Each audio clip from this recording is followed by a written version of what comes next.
bar such programs, and in 2006, voters overwhelmingly approved a ballot initiative amending the state constitution to ban affirmative action programs in higher education. Michigan's state colleges and universities promptly abandoned any use of race or ethnicity to promote diversity, and minority enrollment plummeted. Just last year, a federal appeals court ruled that the referendum itself was discriminatory and that the U.S. Supreme Court stepped in to decide the issue. Now, in recent years, the court's conservative majority has become increasingly skeptical of race-based policies. As Chief Justice John Roberts put it in a 2007 opinion, the way to stop discrimination on the basis of race is to stop discriminating on the basis of race. Parents involved versus Seattle School District, equal treatment or separate and unequal. Well, Michigan Attorney General Bill Schuette, I believe that's how you pronounce his name, contends that is exactly what the state voters did.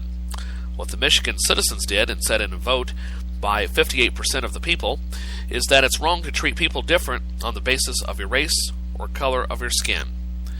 That's what this case is about, equal treatment. But opponents of the referendum claim that the ballot initiative rigged the system. They note that other state admission policies are set by the popularly elected boards of regents of the three state universities. Indeed, affirmative action defenders observe that some regional elections have focused on the issue of affirmative action. In that process, now if that process isn't working, they argue, well, the state legislature could give the power to set all admission policies to another body, or the legislature could enact a different system to promote diversity. For instance, guaranteeing admission to students graduating in the top 10% of their high school classes.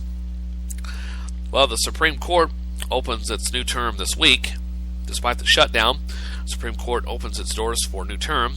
One thing they can't do, though, says the American Civil Liberties Union, Mark Rosenbaum, is to take our political process, to take the way that decisions are made with respect to higher education and say, there will be one set of rules for race, which are particularly onerous, and set another set of rules for all other admission policies, including all other preferences. Rosenbaum will tell the justices today that passage of the referendum means that the only way for minority groups to reinstate affirmative action programs is to re-amend the state constitution. Well, that task is extremely difficult, and he asserts doubly difficult and costly, given that the state is 79% white. In contrast, if other Michigan citizens want to change other preferences in university admissions, for example, the preference for the children of alumni, they can lobby the regents. They have created a separate and unequal system when it comes to considering racial matters. It's not just about Michigan at issue in today's case, but a line of Supreme Court decisions dating back to 1969. Those decisions established the so-called political process doctrine and struck down the state referenda that the court said targeted racial minorities. Now, in one case, for example, the state referendum prohibited a local busing program that was used to desegregate schools. Schuette, however, calls the political process doctrine somewhat antiquated and asserts that in any event, the state's referendum is different. Those other cases removed a provision with respect to equal treatment under the law. We adopted something that requires equal treatment. The elephant in the room in this case, of course, is the whole question of affirmative action in higher education. When the Supreme Court upheld the Michigan program in 2003, the vote was 5-4. Justice Sandra Day O'Connor's majority opinion stressed that affirmative action programs are supposed to be temporary, and that 25 years from now, the use of racial preferences will no longer be necessary. But O'Connor has retired, replaced by Justice Samuel Alito, who has made no secret of his hostility to affirmative action. With the issue back before the court last term in Fisher versus University of Texas, it was something of a surprise when the justices punted and sent the case back to the lower court for further examination. Most observers expect there will be no such punt on the Michigan referendum. The odds are clear that the justices will sustain it. And I think the affirmative action laws need to be repealed. Ultimately, I think it undermines everybody. I know they were there to ensure that minorities would have an equal shot at getting into colleges and universities and getting into jobs that they were denied for decades, even for centuries, but not at the expense of disqualifying other candidates. Now, I felt this way before I was discriminated against 6 years ago, 7 years ago. No, I'm taking that back. It was 8 years ago. I can't remember if I mentioned it on this program, but I applied for a job with the U.S. Postal Service. I had taken the proficiency test. I passed them and was eligible for a couple of years to be hired by the U.S. Postal Service. I applied for a job at the Macon, Missouri, Macon County office. And I remember it was the Monday after Thanksgiving, 2005. I went in for a part-time job, had a reliable vehicle, reasonably strong, good health.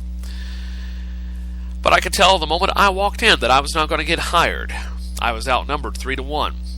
The postmaster who was conducting the interview was a woman who was just about 6 months away from retirement. She made a point of that during the interview. And the other two candidates were women, a little bit younger than me. I don't know how I could feel it, but I felt that I was not going to get hired. And at the risk of sounding egotistical, it makes more sense to hire a man for this job, for this type of job. And I'm not being sexist here, I'm just being realistic. Physically, men are typically stronger when it comes to lifting and endurance. It's a biological fact. Now, I admit it, I'm not capable of pushing a kid through my loins, and in that regard, I think women are strong. But when it comes to day in, day out, who's going to do the lifting? It's going to be a man, most likely. He's more likely to do that kind of manual labor. I've been on too many physical jobs, and I've seen it. Now, I'm not saying women can't do it or don't do it, but typically a man is going to be in that kind of a position. 2, those women were in their prime. I'd say probably in mid to late 20s at the most at that time. So chances are one of them or both of them was going to be pregnant within the next 5 to 10 years, at least once or twice, possibly more. So they're going to be out on maternity leave. Guess who wasn't going to be on maternity leave? Most likely me. At least I wouldn't have been out as long. I've probably been out a week maybe. But they would have been gone for 5 or 6 weeks minimum. And if they have 3 kids, that's 3 months each without them there at their place of employment. So it's only logical that you would hire me. But I didn't get the job. 4 days later, I was hired by KRX, so that's another matter. But I'm just saying, affirmative action, though well-intended, has negative consequences, and that it sometimes disqualifies more qualified people on paper to do a job. But you have a racial or gender quota that you have to meet. So in order to do that, we got an African American here, or we got a couple of females in here, we'll hire them. They may not be as good, but, we'll put them on the lower end. They got the job. Well, that's my soapbox for today. Didn't talk nearly as long as I did yesterday, but went a little longer than I planned. Coming up in just a moment, I'll have news headlines from the Associated Press, a look at the nationwide weather forecast, which includes a look at the Kirksville, Missouri area weather forecast, along with celebrity birthdays, today in history, plus the CBS World News Roundup, just a few of the many features coming up. But next, I'll have things you need to know on what's trending on this Tuesday. So stick around, my friends. More First Cup is on the way.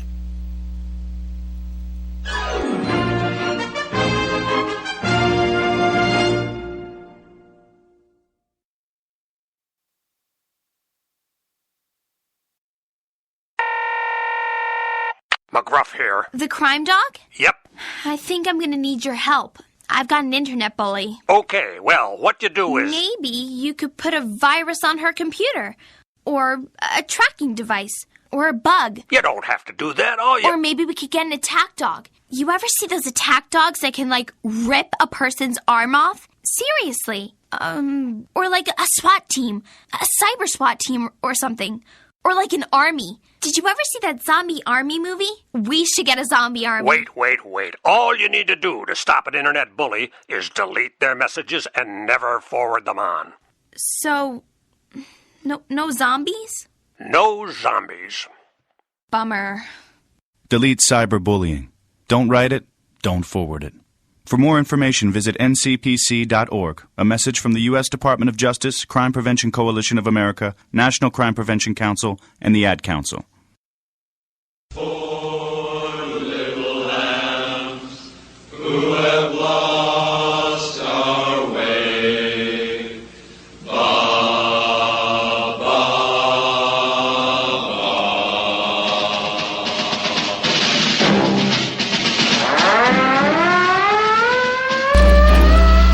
Welcome back to Studio 26 on this Tuesday morning. It is the 15th day of October, 2013. And coming up right now, let's find out what's trending. After we get Pappy and his boys back on the ground, flying in the Black Sheep Squadron.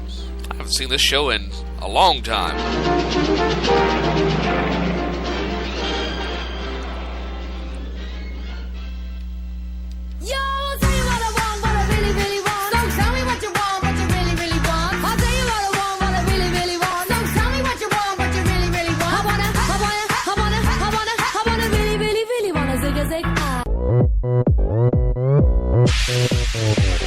Oppan Gangnam Style.